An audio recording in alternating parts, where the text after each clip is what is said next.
So hey hello guys, ഞാൻ സുബാൻ and its day 2 of A hair transplantation and ഇന്നാണ് നമ്മൾ ഈ നാടൊക്കെ മുറിച്ച് ഉദ്ഘാടനം ചെയ്യാൻ പോകുന്നത്. അപ്പോൾ ഡോണർ ഏരിയ ഞാൻ ഇതുവരെ കണ്ടിട്ടില്ല. അപ്പോൾ അതിന് എന്ത് അവൈൽ പരുവത്തിൽ ഇരിക്കുന്നതെന്ന് എനിക്കറിയില്ല, നല്ല പേടിയുണ്ട്. കാരണം അവിടെ നിന്നാണല്ലോ നമുക്ക് ഹെയർ എടുത്തത്. അപ്പോൾ ഇതാണ് ഈ ക്രൗൺ ഏരിയ നമ്മൾ ചെയ്തത്. നമ്മുടെ എന്താ പറയുക ഹെയർ ലൈനാണ്. ആ ഡോണർ ഏരിയ നമ്മൾ ഗ്രാഫ്സ് എടുത്ത് വെച്ചത്. അപ്പോൾ നമുക്ക് അധികം വൈകാതെ ഇതങ്ങ് ഇനാഗുറേറ്റ് ചെയ്യാമല്ലേ.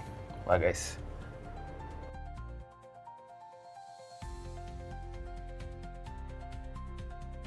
എനിക്ക് ആക്ച്വലി നല്ല പേടിയുണ്ട് ഇത് മൊത്തത്തിൽ ഇളക്കാൻ. ഞാൻ വിചാരിച്ചു മമ്മയടുത്ത് പോയി മുറുക്കി. ഇതിപ്പോൾ ഒരു ഡ്രാക്കുളയെ പോലെ കൊമ്പൊക്കെ വെച്ച് ഇരിപ്പുണ്ട്. എന്തായാലും മമ്മയടുത്ത് പോയി ഇത് ഇളക്കാൻ കഴിച്ചില്ലെങ്കിൽ ഞാൻ പേടിച്ച് പരിവാകും. എനിക്ക് നല്ല പേടി ഇളക്കുമ്പോൾ. സോ ഞാൻ ഒന്ന് മമ്മയടുത്ത് പോയിട്ട് വരാൻ കേട്ടു. സോ ഗൈസ്, അങ്ങനെ ഞാനും മമ്മയും കഷ്ടപ്പെട്ട് ഈ ഡോണർ ഏരിയയൊക്കെ നമ്മളിത് അവിടെ നിന്നൊക്കെ ആ ബാൻഡേജൊക്കെ ഊരി കണ്ടോ. അപ്പോൾ ഇത് ഞാൻ ഒന്ന് തിരിഞ്ഞ് കാണിച്ചു തരാം.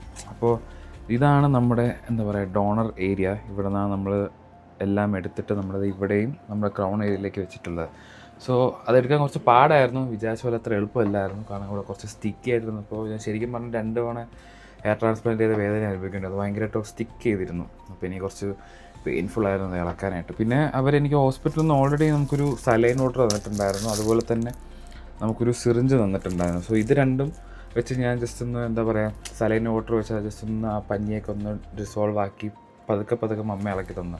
അല്ലെങ്കിൽ ഞാൻ പെട്ടുപോയാനെ. ആക്ച്വലി ഇത് രണ്ടും ഇല്ല ഞാൻ ചിലപ്പോൾ എൻ്റെ ജീവൻ പോയാനെ. ആക്ച്വലി ജീവൻ പോയിട്ട് തിരിച്ചൊന്നും കൂടെ വന്നത്. പിന്നുള്ളത് ഒരു ഓയിൽമെൻറ്റാണ്. അപ്പോൾ ഇന്ന് മുതൽ ആ ഓയിൽമെൻറ്റ് നമ്മുടെ ബാക്കിലേക്ക് നമ്മൾ ജസ്റ്റ് പുരട്ടി കൊടുക്കുക. വിച്ച് മീൻസ് ആ ഡോണർ ഏരിയയിൽ, ഇംപ്ലാന്റ് അല്ല, ഡോണർ ഏരിയയിൽ നമ്മൾ പുരട്ടി കൊടുക്കുക. അപ്പോൾ ഇതാണ് ആ ഒരു മെഡിസിൻ എന്ന് പറയുന്നത്. അത് കഴിഞ്ഞിട്ട് നമുക്ക് അവർ തന്നത് ഒരു ഷാമ്പു ആണ്. This is something which we need to use it on day 3. നമ്മളിത് കഴിഞ്ഞ് ഈ ഓയിൽമെൻറ്റ് ഇട്ട് കഴിഞ്ഞിട്ട് നാളെ ഡേ 3 മുതൽ നമ്മൾ ഇതൊരു ബേബി ഷാമ്പു ആണ്. അപ്പോൾ ഈ ബേബി ഷാമ്പു നമ്മൾ യൂസ് ചെയ്യുക. ബേബി ഷാമ്പു വെച്ച് നമ്മൾ full donor area, implant area എല്ലാം കൂടെ ജസ്റ്റ് ഒന്ന് കഴുകിയിട്ട് നോർമൽ വാട്ടർ അങ്ങനെ. പിന്നെ നമുക്ക് അവിടെ നിന്ന് തന്നിട്ടുള്ളത് ഈ ഇത്രയും സെറ്റ് ഓഫ് മെഡിസിൻസ് ആണ്. അപ്പോൾ ഇത് ഡെയിലി ഇതിൽ 15 ദിവസം കഴിക്കാനുള്ളതുണ്ട്, 5 ദിവസം കഴിക്കാനുള്ളതുണ്ട്, 3 ദിവസം കഴിക്കാനുള്ളതുണ്ട്, ഒരു നേരം കഴിക്കാനുള്ളതുണ്ട്.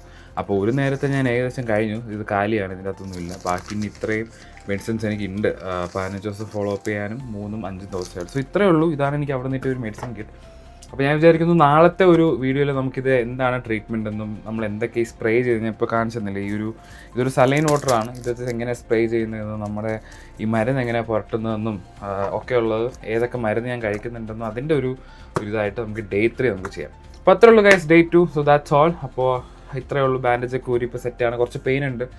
അപ്പോൾ ഇനി ഓയിൽമെൻ്റൊക്കെ ഇട്ട് അതൊന്ന് സെറ്റാക്കണം. അപ്പോൾ നിങ്ങളടുത്ത് ഇതൊക്കെ പറയാൻ വിചാരിച്ചു. അപ്പോൾ ഇനി അടുത്ത ഡേ 3 നമുക്ക് കാണാം. സോ അതുവരേക്കും ബൈ ഫ്രം സുബാൻസ്.